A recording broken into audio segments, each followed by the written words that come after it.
Good evening, everyone. Thanks so much for joining us. I'm Samir Meghelli, Senior Curator at the Smithsonian Anacostia Community Museum, and welcome to Heritage in Real Life, a web series engaging Asian American heritage in real life in progress across a range of media and communities.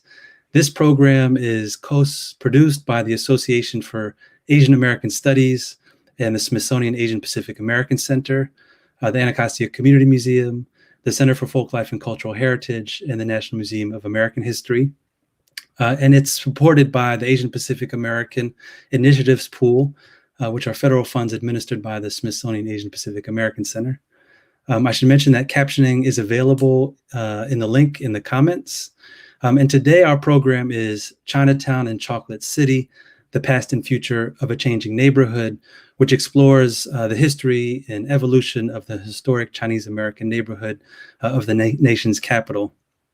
Today we're joined by Harry Lee and Wendy Lim, two longtime former Chinatown residents, for a Q&A about their experiences growing up in DC's Chinatown. But first we'll be screening a short documentary film, The Past and Future of DC Chinatown, which was produced in conjunction with the Anacostia Community Museum's recent exhibition, A Right to the City. Enjoy.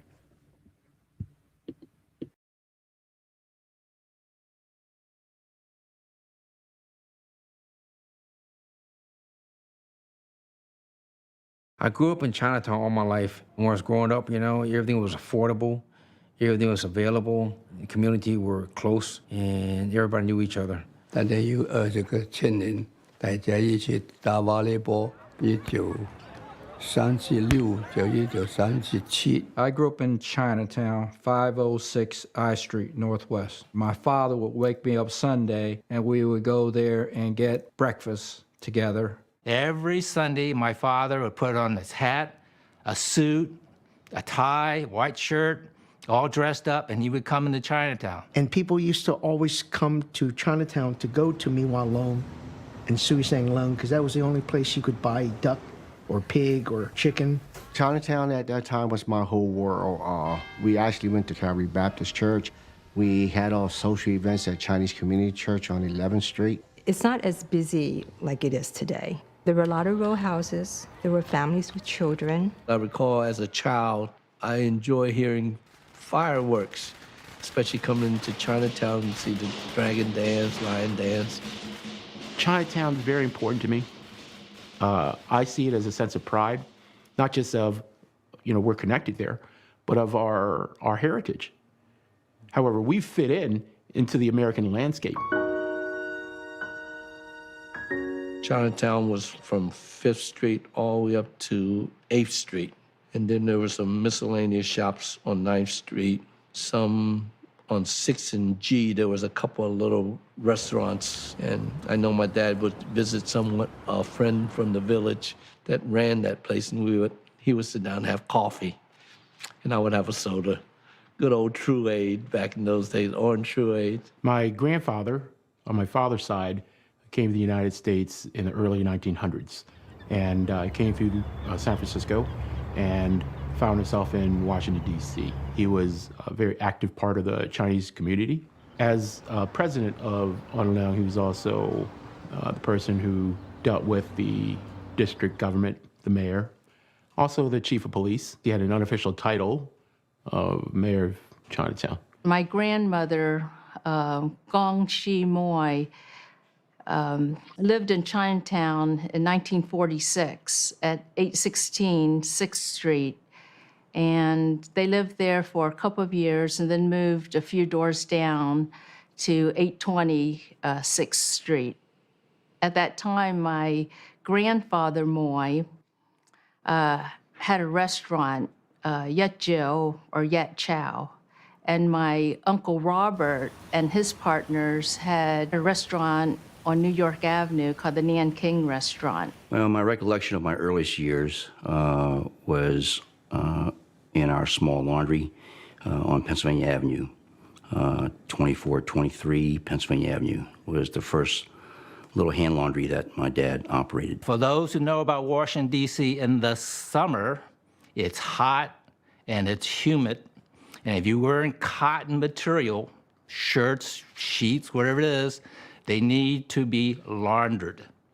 And in Washington, D.C., in World War II, the Chinese population here was very, very small.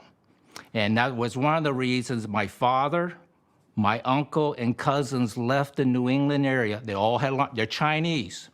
So that's their living, is laundry. They moved to Washington, D.C. because there were very few Chinese laundries here. After my dad closed his laundry, They opened up Golden Palace on 7th Street, pretty much across the street from what is today the Verizon Center. My dad owned a grocery store at 734 6th Street. It was in the basement level. It was 3 stories above that, and that was called George Lee's Groceries. My father worked in Cathay Restaurant, and then it became J Palace. We moved to Chinatown, which is 604 H Street, Northwest. It's also known as the Mary Surratt House, where Mary Surratt allegedly conspired with John Wilkes Booth to assassinate Lincoln. We lived on the 2nd floor. Below was Sui Sang Long, which is one of the local grocery at that time. The Lee family ran the store. Because we lived upstairs, we would often go downstairs and hang out with the family. It was a small, close-knit community. All 16, 18 families that we grew up with in the 50s and 60s, we are still very close to, and with their children. We all became engaged with the Chinese Youth Club. The Chinese Youth Club, better known as CYC, is a group that emanated out of Chinatown.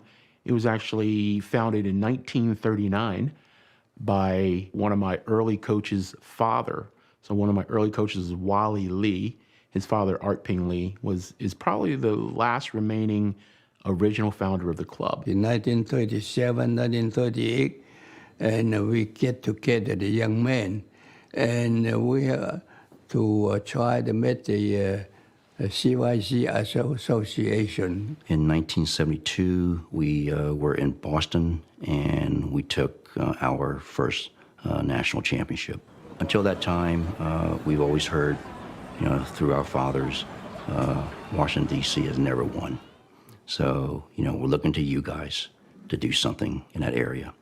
And so we felt, at least for myself, and I'm sure a lot of our players, this is what we're playing for. We're playing for Washington, D.C. We're playing for Washington, D.C. Chinatown. My dad was involved with the Chinese Youth Club, and he was a line dance drummer. And I remember back then, we actually celebrated Chinese New Year's midnight of.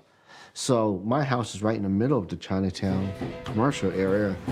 I hear the 11:30 drumming and the gong and the cymbals and the firecrackers.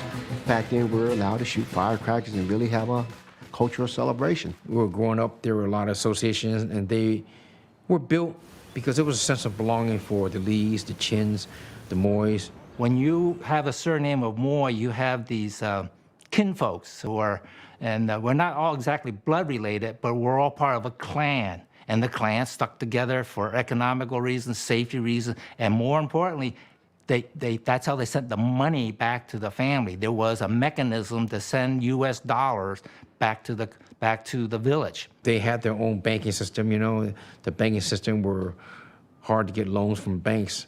So they had their own banking system where a family member or family would make a deposit and they will take the loans or they'll borrow the money from each association. In each city, the Moys would gather, the Lees would gather in their own association, Lees, Moys, Wongs, Chans, Leongs. And because they didn't speak English, this was one way for the clan to have camaraderie, help each other out. And I do remember when I was growing up, there were a lot of single older men who would hang out in Chinatown and sit and chat among us others because they didn't have family. Because of the Anti-Immigration Act 1882, if they left, they may not be able to come back. And so they couldn't bring in their families if they had families. The exclusion law did impact him because very simply, he couldn't bring his wife over. He couldn't own property. He couldn't establish a business at the time. He actually worked in a laundry on G Street, 6th and G, where the Verizon Center is. When he came back in 48, the laws were loosening just a little bit, and that's when he was able to buy a house and start a little bit of business as a grocery store. In 1902, in Worcester, Massachusetts, my father was arrested by immigration because all Chinese in the United States, whether you're a citizen or not a citizen, were required by the 1882 Exclusion Act to carry on their person at all times a document called Certificate of Identification. And he got arrested for not carrying this certificate of identification. So he was thrown in jail. He got bailed out because he had to go to immigration court. At that court, my father had 3 witnesses. All three witnesses confirmed or made statements to the commissioner that, one, my father was born in Marysville, California in 1880. And so Commissioner Frank Rester said, okay, I believe your story, and he signed a piece of paper saying that my father, Sang Lin Moy, is here in the United States lawfully. The first convention center took out a third of Chinatown. Depart from 9th and H all the way up to 9th and New York, even up to Massachusetts Avenue, all the way to 11th Street. My uncle had a carryout on 9th Street, right where the convention center was. So he moved, when he got kicked out and by eminent domain, he retired. And that also affected my friend Tun and Lun Chin. They lived in New York Avenue. They were, moved out too. And my brother-in-law, Do Yi, and his family, they all had to be moved out too. I didn't think it was right, but I understood the law, so they kind of made our family have to leave D.C. or leave the Chinatown area. We were told Chinatown will be busy when convention center opened. Well, indeed, we got busy for a short period of time. Then after when all this hotel surrounding the convention center opened, they have to survive too. So they built a lot of restaurant inside their facility, and then we start to see, people don't come out to Chinatown. I'm trying to think how much the subway started changing the dynamics of who actually came to Chinatown 5 days out of 7, not just Saturday and Sunday, and when did Chinatown become a tourist destination. I know for certain once the Verizon Center got put up, it took what was left of an opportunity to grow the neighborhood and make it a thriving community. It's just no longer there. In the 70s, I think a lot of people just started moving out of D.C. People were buying homes, where people's parents were buying homes in Silver Spring mostly. A lot of Chinese restaurants moved out of Chinatown and moved to Wheaton. A lot of the new restaurants are opening up in Rockville.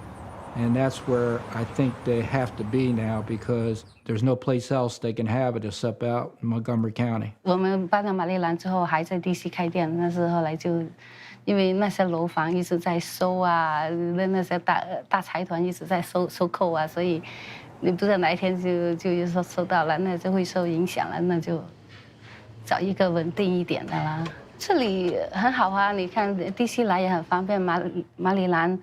中心，而且Virginia 过来也很方便啊。A lot of the people that come into Chinatown now come in from the suburbs. It could be for an event of some kind, but hardly anyone really comes down there to shop because there are no more stores to shop at. Major grocery stores are out here in the suburbs, whereas in the old days, you had your grocery stores down there, your Chinese restaurants, obviously. The main ones you could go to down there to go eat, but everything is out here in the suburbs.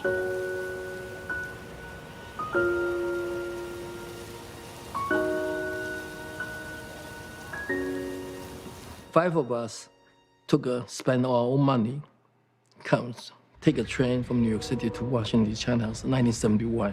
They already demolished half the Chinatown, from 8th Street to 12th Street. They already started break ground, try to do DC Convention Center. And the other side, which from the 8th Street to the 5th Street, supposed to be a sports arena on the east side, 7th Street, because they tried to build in subway. So that was kind of staging area for the subway, so the Gallery Place, Chinatown station. So this is already had massive people move out of Chinatown. That time, it's much bigger Chinatown than today's Chinatown. So all the percents on 8th Street to 12th Street, all the Chinese 90 families have been moved out there. 1980, when Manbury become a person, 78 actually become the mayor, which is the first time he elected mayor. So he want to do a lot of things. So here, we try to talk to him, and he found a piece of land from 6th and 8th Street, so not far, just on the corner. We tried to build the public housing called Wallach House. So Wallach started to fill up. And the reason my mother went down there is she didn't have to take the bus back and forth. Not only that, that's where she plays mahjong. And she could play mahjong all night long, all during the day, and not worry about taking a cab or taking a bus, come home, sleep, and turn around, come back down to Chinatown. So she moved in. And once they moved in, there was a wait list. There was a wait list of people waiting to get in. 我是从1992年9月9号移民到美国来的。我刚开始来的时候呢，住在 I 街506，后来呢就申请华楼大厦。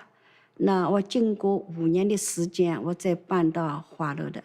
我搬进华楼是1999年12月份，一直住到现在，已经有17年了。我们一共是10层楼，每一层楼有17家，一共呢有153户人家。我喜欢中国城，我喜欢住在这里。这一条就是因为大家中国人多，生活习惯比较相同，语言也比较能沟通，所以大家都很友好。The good news is, yeah, the wildlife is still there, but the bad news is the infrastructure, all the things they need for day-to-day living is not there anymore because they're gone. And so right now, the seniors who live in Wildlife, to get their groceries, there'd be like a bus. They had to get on this bus. They get driven to the Virginia suburbs to a big Asian supermarket to do their shopping, get back on the bus, and get driven back here to Chinatown. Chinatown 现在是新的一些开发商占领了一些地皮，所以说这个地价呢在增高，所以我们对这个华楼大厦是不是能够保留为低收入待遇，我们还是很担心的。Back in October 2013, that the owners saying that they was opting out, Section 8. The building was fully occupied when all of this started, 302 units, and now I think there's about 215, 220. So, a lot of people are staying and, not going anywhere, but there have been a lot that have moved and people who have moved without a voucher. So they, this whole process and this fear has actually caused people to lose permanently their subsidy. The issues in this case are not so much conditions issues or rent levels. It's rather the owner's intention to basically make all those people leave. Under TOPA, the owner of a rental apartment property in the district, if they're going to sell it, whether it is 2 or 3 or 4 people or 5 or more, the owner has to give the tenant and the tenants living there an opportunity to try to purchase the building on the same terms that the owner proposed to sell to a third party. And in this case, they came up with a number that was $250 million. Got the tenants together, say, well, we want to keep and stay in our home. This is what we need to do. So they all agree, and we put everything together, rallies, signs, get in contact with organizations and supporters. We filed our law firm on behalf of the tenant associations with Legal Aid and the Asian Pacific American Legal Resource Center. We filed a lawsuit representing the tenants where it was a fairly, as lawyers would say, a very narrow issue, and that was, is this value a fair price? Everybody on our side was looking at the price, including experts, and concluding that the price was way, way higher than, and including benchmarking it around other buildings being downtown. This goes all the time by appraisers, and we have some very good experts and zoning officials. And so we evaluated it, what the deal was, and that's when then we were able to focus pretty quickly, concluded that the price they were offering, we would have to convince a court that you cannot argue that this price is fair. When the news was revealed to us that the judge favored us in the price, that was victory right there. Mm-hmm. So that's the number one starting point right there that we accomplished.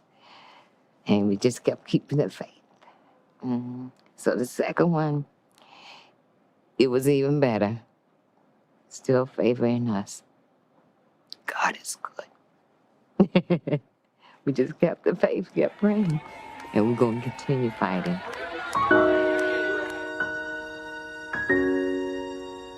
There's a huge challenge here in DC to keep this Chinatown going. It's shrinking very quickly. You know, all the mayors and the city council members to come to Chinatown during Chinese New Year's, they all says, we're going to keep this a vibrant community. We're going to make sure that this grows and be one that we are proud of with its strong ethnic heritage. Well, after that little speech, you look around and they can't do it because the developers are too powerful in Washington, D.C. I mean, it's a reality. I'd sort of dread seeing that happen with all these buildings being built right in the middle of Chinatown. We're losing the identity of Chinatown. 当然是希望它越来越好了，中国人能去的还是可以找回中国历史的地方多一点啦。我们就呼吁社会要重视保护我们Chinatown。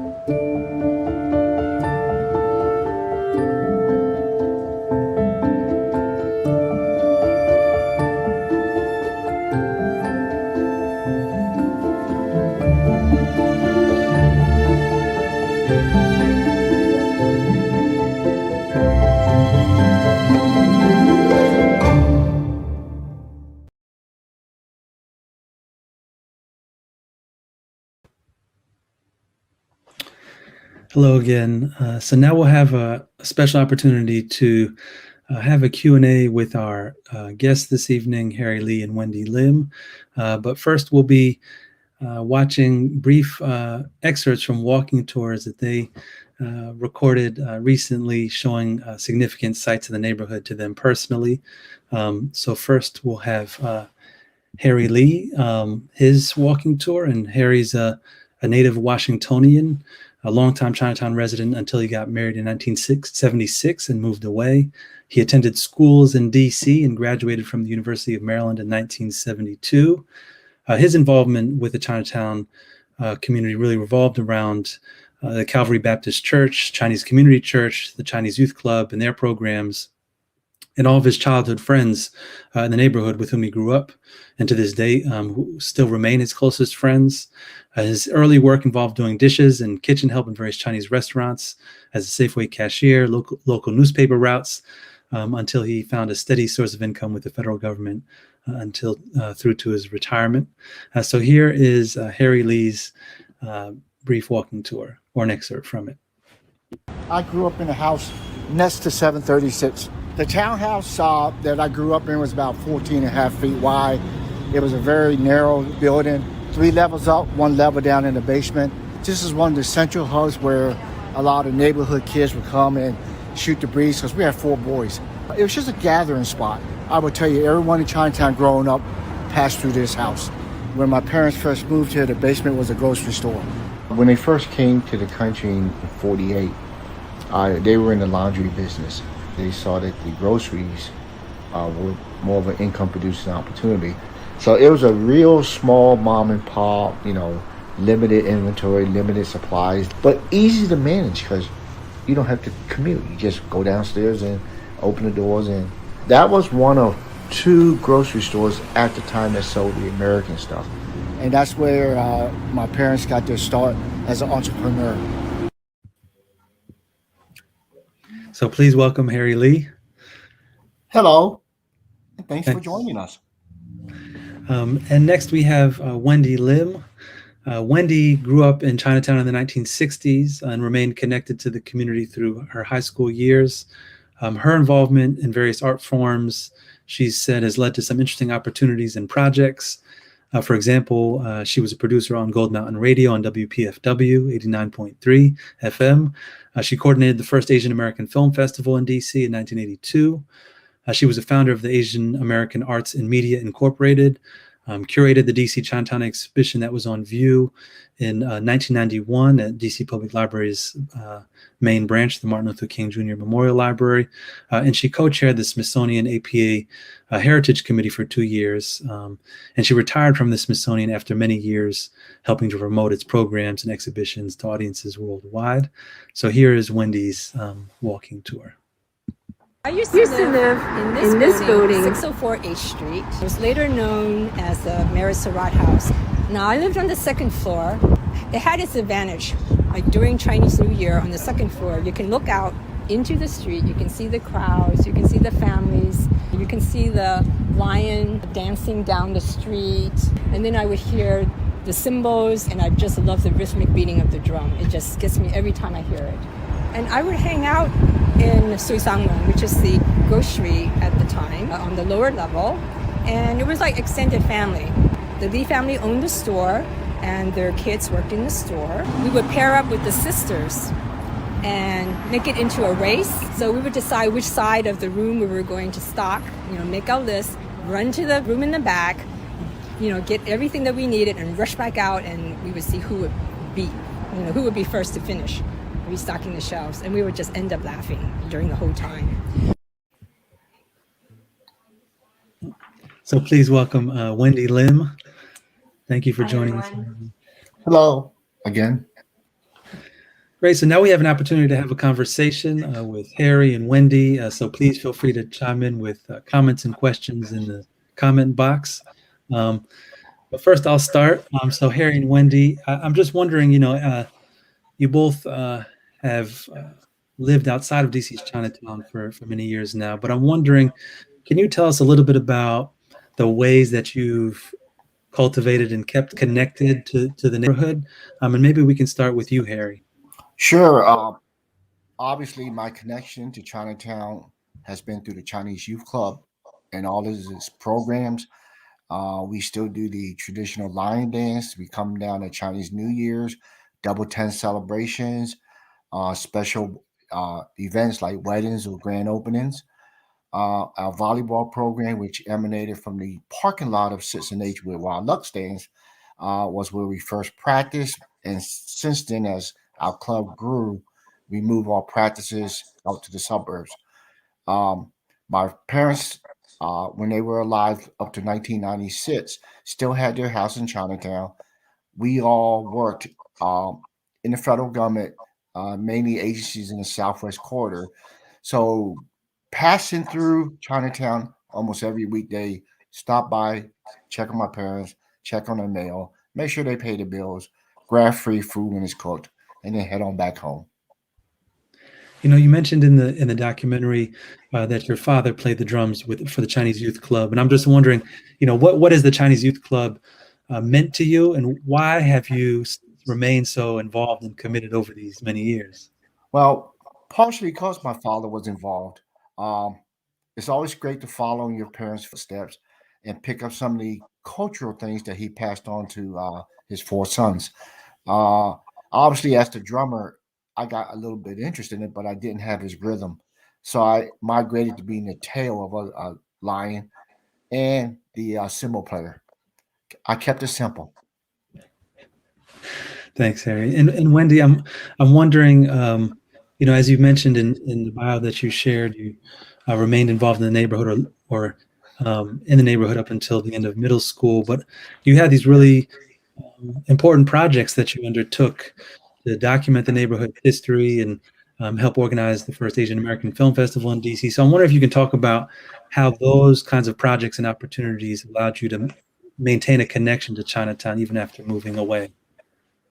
Well, I have to credit my years in college. And at Oberlin College, the Asian American Alliance held workshops for all of the APA students for us to learn about Chinese American heritage and Asian American heritage.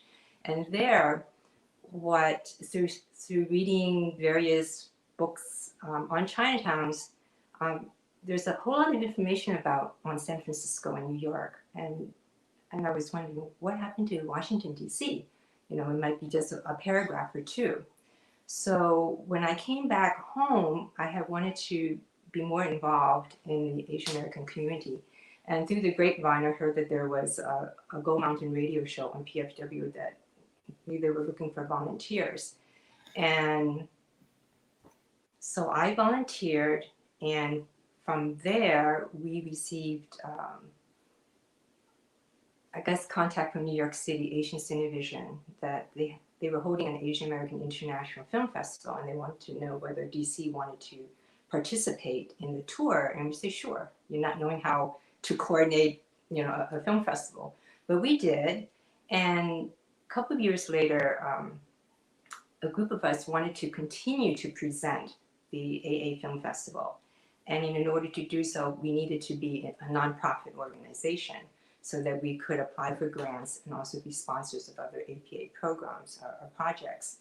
And during one of the grant newsletters, it mentioned that they were looking for projects on to celebrate the bicentennial of Washington, D.C. in 1990. And I thought at that time, I said, well, it might be a good time to do it now.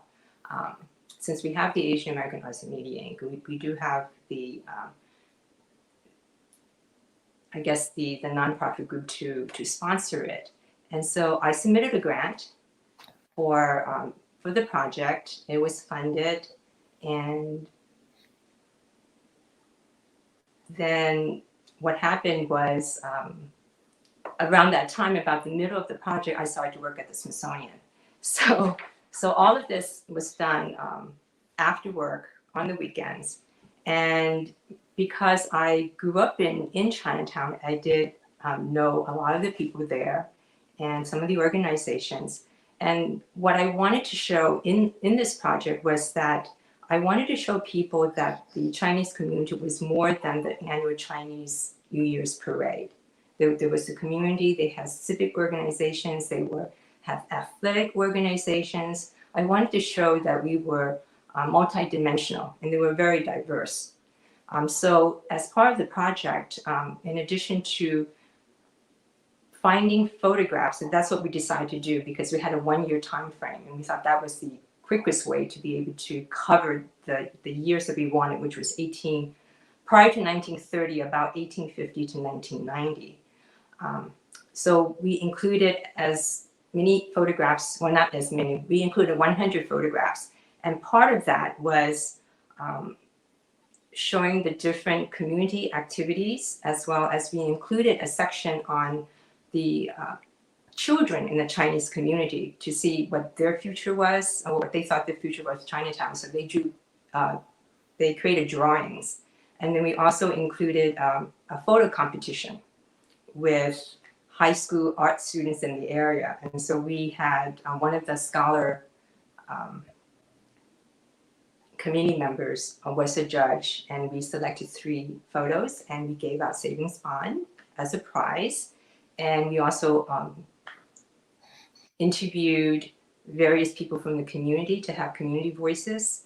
And in addition to that, we also included a bulletin board in the exhibition area for participants who came to see the exhibition to write down their comments.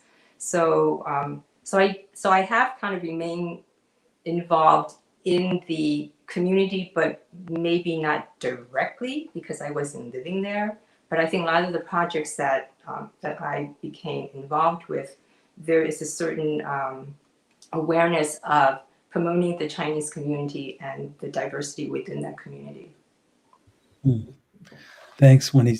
I'm wondering, Harry, what are your memories of, how did your and Wendy's lives intersect at all? You lived around the corner from one another. Was it through friend groups or siblings? How did you all know each other? We did live around the corner from each other, and it is through her siblings specifically that I knew Wendy. But I didn't get to stock grocery stores, and I didn't get too involved in the Asian American programs. But I knew of her, and specifically a book that she did about 35 years ago, Wendy. Yes, that must be the part of the exhibition because we did create a I catalog. have a copy of the book, and I try to get some reprints, but I understand GPL is no longer printing it. Well, But it was that actually was part a, of the. It was actually part of the grant money, so GPO yes, did not print it. Yeah. but it was a great book, and I wish we had more time together. But I I asked you earlier, when did you move? And you said 1970. I said, okay. By then, I was already in college trying to make a living. I'm wondering, one of the things that the documentary looked at and is just, and DC has changed so much, especially in the past 10 to 20 years. But I think one of the things that, we witnessed in the case of Chinatown was that the change was happening in a lot of cases earlier than other neighborhoods in the city. And so I'm wondering, Harry, when you remember first seeing big change, large scale change in the neighborhood, what was happening that was changing the neighborhood? And that's a very good question, Samir, because you would think that quite possibly the rise of 1968 would have affected Chinatown because it affected all of downtown, 8th Street Northeast, 7th Street Northwest, 14th Street.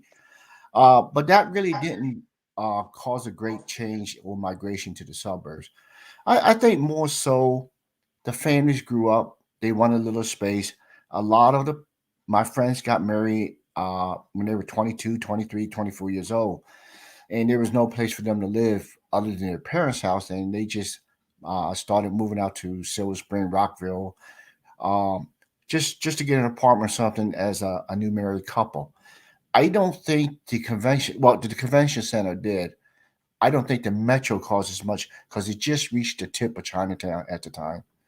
But definitely, as is stated in the film, about 90 families were displaced during the first convention center. And that put a dent because that was one of the few places we could have expanded the Chinatown base, moving north from 8th Street further up towards 11th, 9th, 8th. But it didn't happen. It was stopped right there. And Wendy, I have a question for you. I'm wondering, DC became a majority African American city beginning in the late 1950s, and I think that's part of what made DC's Chinatown unique as compared to Chinatowns in maybe Boston or Chicago or Los Angeles. And so I'm wondering, as you reflect back now, what kind of impact do you think that had on your experiences growing up in a city that was majority African American, spending your early years in Chinatown? Well, I went to Seton Elementary, which is around 3rd and I Street, Northwest back then. It's no longer there. There's another Seton Elementary. But I was the only Chinese student in my class until I was in 6th grade. Another Chinese girl did join the class. So I was among African American students who were my classmates. And sometimes they would ask me how I would say something in Chinese or why I would celebrate a certain holiday, a Chinese holiday. And oftentimes I wouldn't know how to respond because as growing up, I just celebrated these holidays without really any kind of explanation of why. And so, I began to wonder. So as growing in Chinatown, our parents want you to grow up the traditional way, kids are seen and not heard. But then when you're outside of the community, you're expected to be more outgoing, more open, more direct. So there was this kind of push and pull for me. So I felt I didn't quite belong in the Chinese community because since I came here when I was 2.5, and so a lot of the older people would call us juxing, like we're empty-headed, right? We don't follow traditions. But then when you're outside, they saw you as Chinese. So I felt this sort of I felt like it was like bicultural. So when I went to college, as I mentioned, the Asian American Alliance, that was the first time I heard the term Chinese American. And it clicked. I said, oh, okay, Chinese and American. I'm not either or, but I'm both, sort of like combination. And I felt like it was one of those aha moments, like, oh, that's the right term for me. And interestingly, when I went to Hong Kong to study abroad for a year, I thought I would just see what it would feel like to be in a completely Chinese environment. And when I did go, I felt very comfortable. But then when I started to talk, right, because I was learning Mandarin in a Cantonese city, they said, oh, you're overseas Chinese, right? So I didn't quite belong there either. So yeah, I mean, there's So I think over the years, I've come to be very comfortable with the term Chinese American because I think it reflects who I am. It's not something that I can like cut, I'm Chinese and then I'm American, but a combination of both. Thanks for sharing that, Wendy. We're starting to get some questions in from the audience. Again, please feel free to drop any comments or questions into the comment box. One of the questions we've gotten is, I guess for both you and both of you, whoever wants to answer first, is how does it feel for you both to walk through Chinatown now and see how it's changed? Do you still go hang out there with your families? I could go first because I think when I was doing the walk with Jessica, we noticed the incredible amount of marijuana wafting through the 8th Street and in the building doorways and all over the empty restaurants where we had to pass these people. And I was really disappointed that there was just no one taking care of the area any longer. In the Leads Association doorway, there was actually a guy ready to call it a night with his bedding and stuff. And I actually took a picture and I said, this can't be happening in Leads Association. That's a real big disappointment. But there's a lot of things there that makes me no longer want to live in Chinatown. And that was my feelings as I was walking with Jessica that day. And just to the second part of the question before you jump in, Wendy, was, so this person asked, do you still go hang out with your families there? We do not. All the families we grew up with, the parents and their children, no longer live in Chinatown. It's just mainly senior citizens at Wild Luck House and the people at the Museum Square. I have no friends connection any longer to Chinatown, unfortunately. So what was the first part of the question again? How does it feel for you to walk through Chinatown now and see how it's changed? And do you still hang out there at all with your family?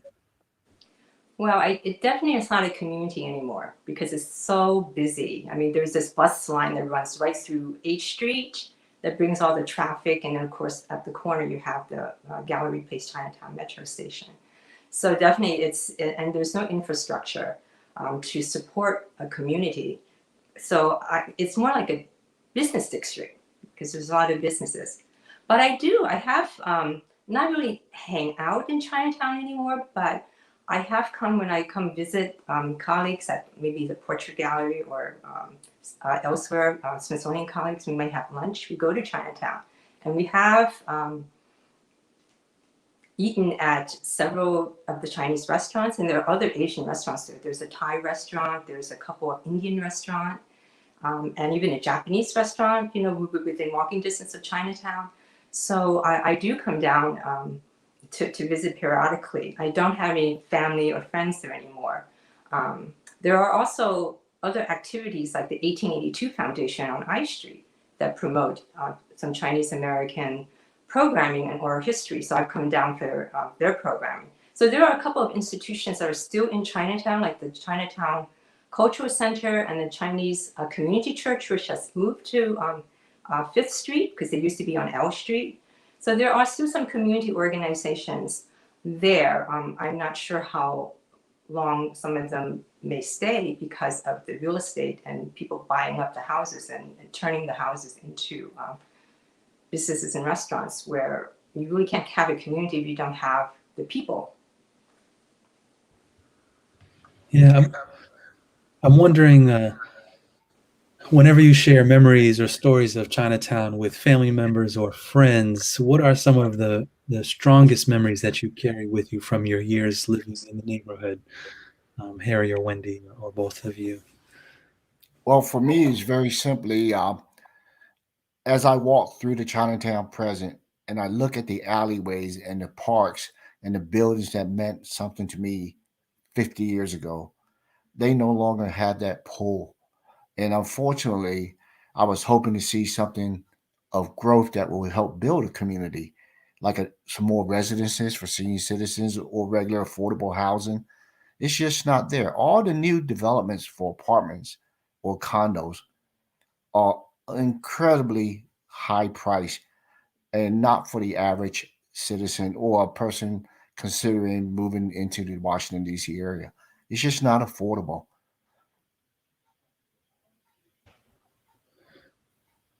Wendy, sorry, you're still muted. Well, some of my favorite memories would be just hanging out with my friends in Chinatown. We would often play, since there's no playground around, we would play in the streets, play kickball in the alleyways, in the empty parking lots, watch the CYC players on Sundays practice the 9-man volleyball,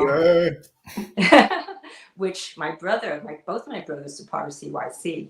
And also, do you remember, Harry, in 1978, I was on the first CYC women's team, volleyball women's team, because I had come back from college and I heard that they were looking for players and that other cities were bringing their women's team, and DC did not have their women's team. So Wally and Kenny were our coaches, pulling us together that summer. And we played, and I think we only won one game. But I was on that first women's team for at least that summer and the following summer. But now there's hundreds of women's teams now. I'm so glad. The sport has grown considerably. Yes, it has. The other thing I also remember is also helping out at Suisango. I had a lot of fun, in addition to just helping out. When the store wasn't busy, we would just play cards, like Spit, Crazy 8, War, and we just have fun playing and laughing and just hanging out. And Wendy, that's exactly what Suisango represented. A hangout place for Mabel and Margaret, and literally people would spend 3 to 4 hours just sitting in the store, leaning against the rice bags, shooting the breeze. Yeah, and do you remember when you were outside after the store closed? The store closed at 6 p.m., right? Everything closed really early. And the guys would hang out in front of Suisango. And I always wondered, why did they hang out in Suisango? Because they have the perfect height ledge for us to rest our butts against. And we could fit 5, 6, 7 of us against the front window. If you go see that picture, you can see that ledge that I'm referring to. Well, do you ever think that we were upstairs? Were we that loud? Well, I guess it really didn't bother me then because, I used to fall asleep no matter what. Nowadays, you probably would bother me, right? I blame your brother. You weren't that loud. You guys weren't that loud. I mean, I blame your brother. Larry's the quiet one. Those were the good days, see? We can remember them. We can bring up those little issues that made us happy down there when we had such a simpler life. Yeah, I mean, one of the things that came up in the film that, a lot of people mentioned, including you in our discussion today, is just about how people began moving to the suburbs, particularly places like Silver Spring, Wheaton, Rockville. And so I'm wondering, do you find that there is any kind of a replacement, a new kind of, if not a Chinatown, at least a Chinese American community in those areas of Rockville, Silver Spring area? There are individual organizations in the suburbs that cater to the Chinese community and constituents. But mainly they are for, I guess, senior citizen programs, like CCACC. And they do have limited cultural programs. They used to do a huge Chinese New Year celebration at Lake Forest Mall over like 2 weekends, Saturday, Sunday, which drew a huge crowd because there's no other, quote, place for lions to prance around on Chinese New Year's other than in individual businesses or that community center. I think there's also one in Fairfax at Lake Forest Mall, not Lake Forest, Fair Lakes Mall. They do a similar Asian program. Yeah, I don't think there is, quote, a Chinatown in the suburbs. We're all spread out. Like in Wheaton, there are, of course, Chinese restaurants. And actually, there's a new one that opened up that has the pork, what's it called? Pork soup dumplings. The first time I ate that Eastern was Gourmet. in New York Chinatown. So, 小笼包 Yeah, the only ones that have them are in Rockville and the one in Wheaton now. Mm-hmm. So there's a lot of things that growing up in Chinatown, we didn't have. I mean, it was small. I don't know why we were always small. DC has always been small. So one of the places that we would go would be New York's Chinatown. We would make a trip, like maybe a couple of times a year. My brother would drive up. It would be all one-day affair. We drive up. We have maybe dim sum. I think that's the first time we've had dim sum, right? We really didn't have like a cha lao or dim sum place in Chinatown.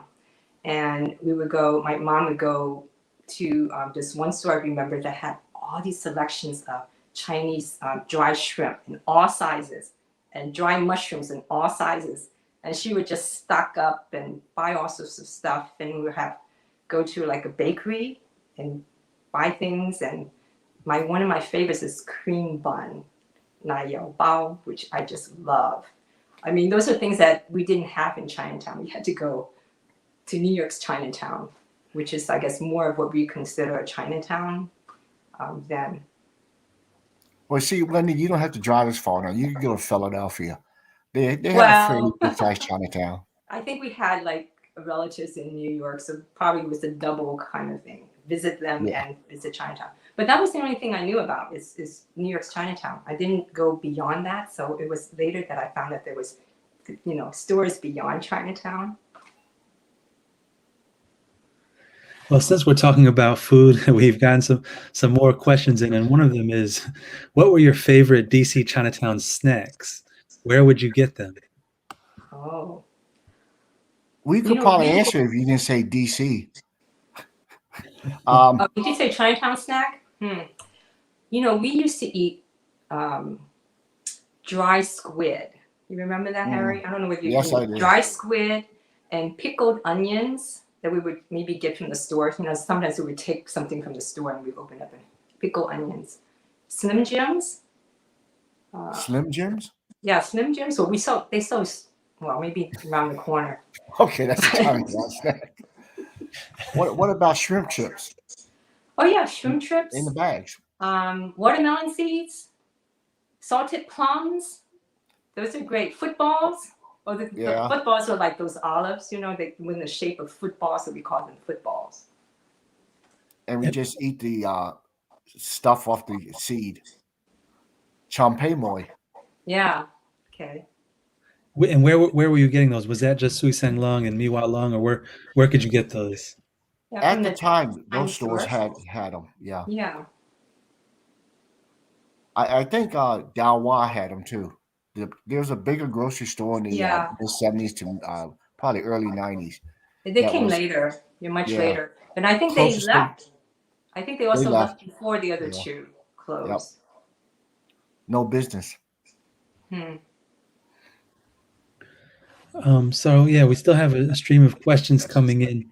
Another one is, how would you encourage other Chinatowns in sustaining a viable community in gentrifying neighborhoods? I don't know. Do you have any thoughts around that? How would you encourage other Chinatowns in terms of creating or sustaining a viable community as neighborhoods are gentrifying?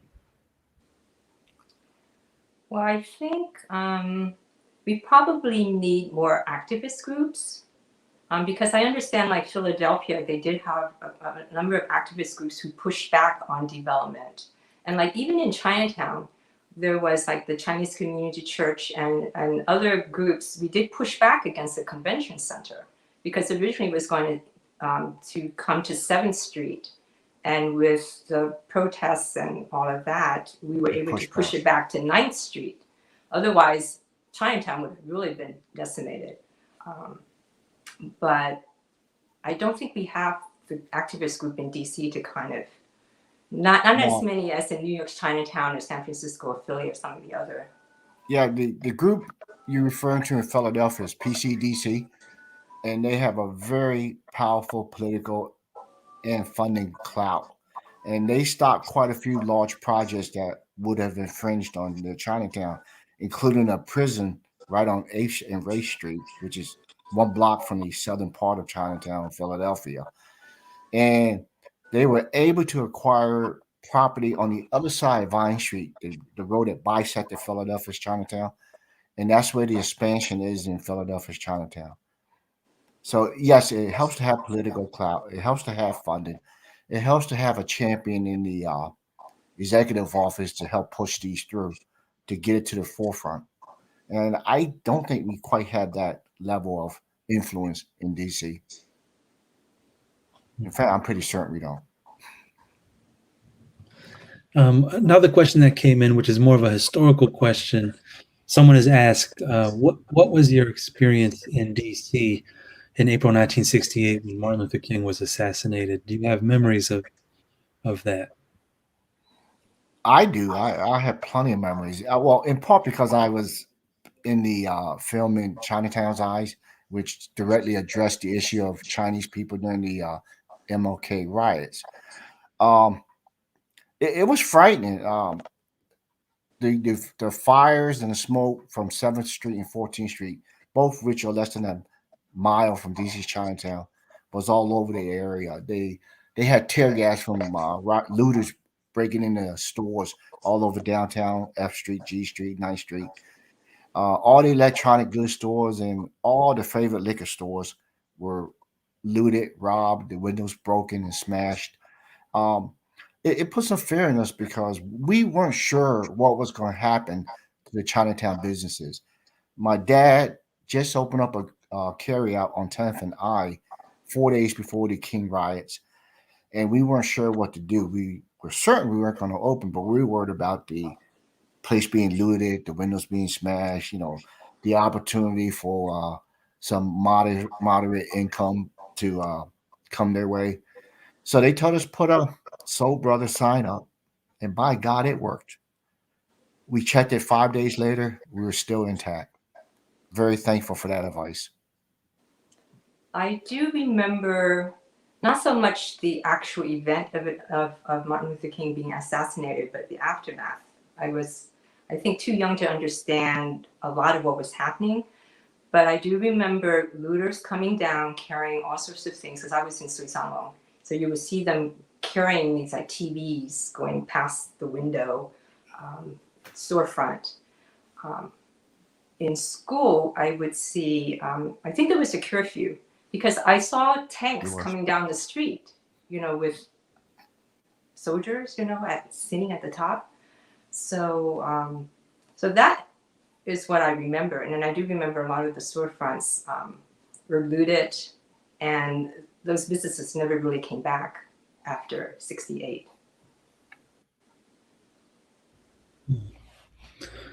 Well, we only have a couple of minutes left here, and I wanted to ask this question of, what are your wishes for the future of the neighborhood? If you could envision a kind of a thriving Chinatown, what would DC's Chinatown be like? That's just like asking for a wish list. Um, I guess let me address it this way. I want DC's Chinatown to be more than a metro stop, which is rapidly becoming. I wish there was a way, even if we had to relocate Chinatown to another residential part of the DC area, uh, with the housing that will bring in the people that allow them to live in a community that they can call their little niche, with the ethnic stores and the restaurants and stuff to support them. I don't necessarily care if it's a tourist attraction because that's where a lot of dangers get there because that's where commerce starts intersecting with our ability to live and survive.